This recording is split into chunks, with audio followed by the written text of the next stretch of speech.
तो चलिए अब लॉ ऑफ डिमांड के बारे में बात करते हैं। लॉ ऑफ डिमांड के बारे में मैंने आगे के वीडियो में आपको बताया कि अगर प्राइस कमोडिटी की इंक्रीज होती है तो वही कमोडिटी की डिमांड जो है डिक्रीज होगी, और उसी तरीके से अगर प्राइस डिक्रीज होती है तो डिमांड क्या होगी, इंक्रीज होगी। मतलब कि क्रॉस रिलेशन है, अगर प्राइस इंक्रीज होती है तो डिमांड डिक्रीज होगी, अगर प्राइस डिक्रीज होती है तो डिमांड इंक्रीज होगी। तो इसी तरीके का जो हमें टेबल है, ये कुछ ग्राफ है जो क्रॉस रिलेशन इंक्रीज और डिक्रीज, इसे ही कहते हैं लॉ ऑफ डिमांड। आइए एक शेड्यूल के बारे में बात करें, डिमांड शेड्यूल। तो जो पहले जो शेड्यूल है वो है इंडिविजुअल शेड्यूल। आपकी स्क्रीन पे मैं एक टेबल रखता हूँ जिससे आपको इंडिविजुअल शेड्यूल जो है आपको समझने में बहुत ही आसानी होगी, और उसके बाद मैं आपके सामने एक ग्राफ भी रखता हूँ वही टेबल के सामने। पहले टेबल को देखते हैं, आपकी स्क्रीन पे ये टेबल गिरा, और तो आप पहले शेड्यूल में सिंपल तरीके से देखिए, अगर प्राइस आपकी देखिए इंक्रीज हो रही है तो उसी तरीके से डिमांड जो है आपकी डिक्रीज होगी। अगर प्राइस आप इंक्रीज डिक्रीज के लेवल पे देखें, मतलब कि 5 4 3 2 1 ऐसे डिक्रीज के लेवल ऊपर देखें, तो आप देखिए कि डिमांड आपकी जो है वो इंक्रीज हो रही है।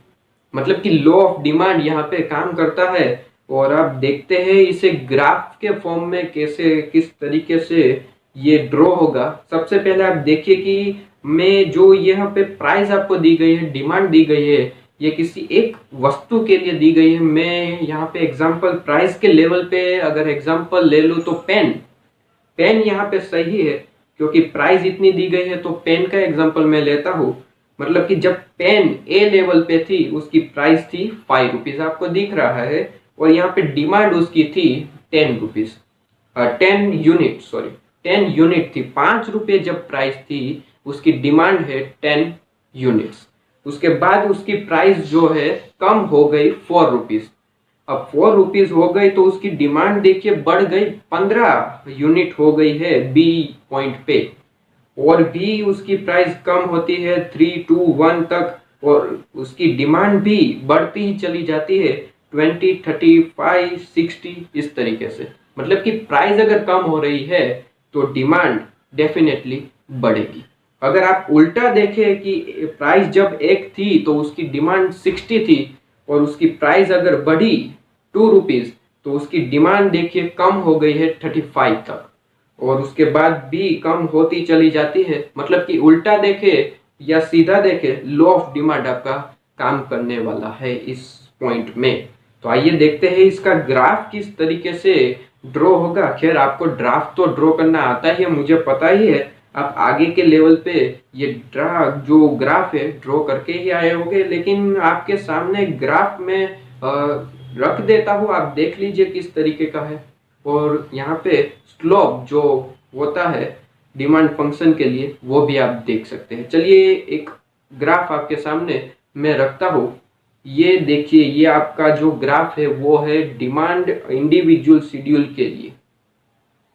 तो आप देखेंगे कि जो आपका जो ग्राफ है वो एक साइड जो है ऐसे स्लोप कर रहा है, मतलब कि नीचे की तरफ जा रहा है। तो आप देख सकते हैं कि किस तरीके से ये जो ग्राफ है वो आपके प्राइस लेवल पे देखिए, आपकी प्राइस जो है 5 4 3 2 1 इस तरीके से आपकी जो प्राइस है वो जा रही है। उसके हिसाब से आपकी डिमांड भी बढ़ रही है। तो आप इस तरीके से देख सकते हैं कि हमेशा जो डिमांड का आपका जो डिमांड का कोई भी ग्राफ आपको ड्रॉ करने का आए तो आप यही देखेंगे कि जो स्लोप है वो ऊपर से नीचे तक जाएगा।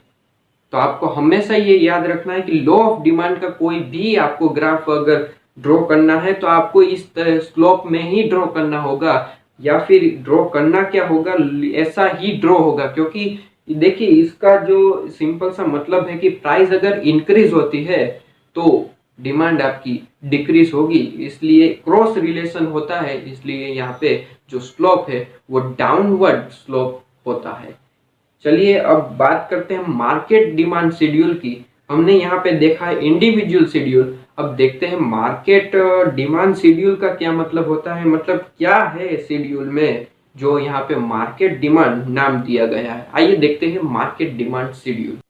तो चलिए मार्केट डिमांड शेड्यूल को देखें। तो मार्केट डिमांड शेड्यूल का सिंपल सा मतलब देखिए कि बहुत सारे जब लोग एक साथ डिमांड करते हैं तो उसे एक साथ फॉर्म में जो लिखा जाता है उसे कहते हैं मार्केट डिमांड। एक मैं टेबल आपके सामने रख रहा हूँ, इससे आपको पता चलेगा कि किसे कहते हैं मार्केट डिमांड।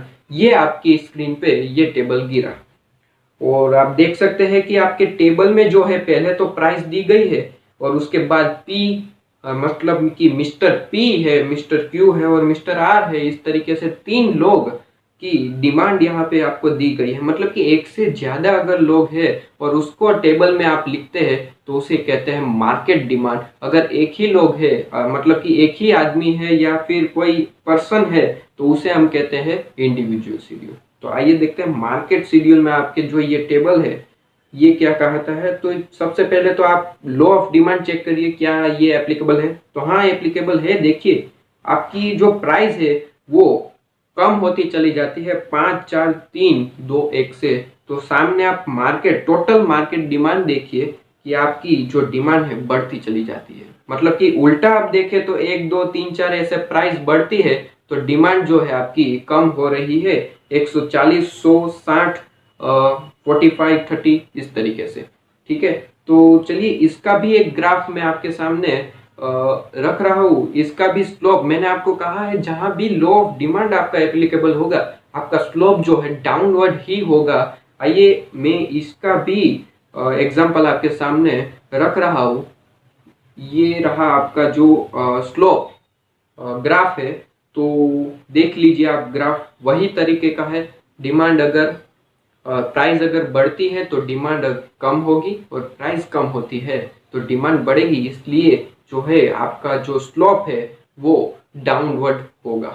ठीक है, तो चलिए अब नेक्स्ट पॉइंट को लेके बात करते हैं। Rational of the law of demand.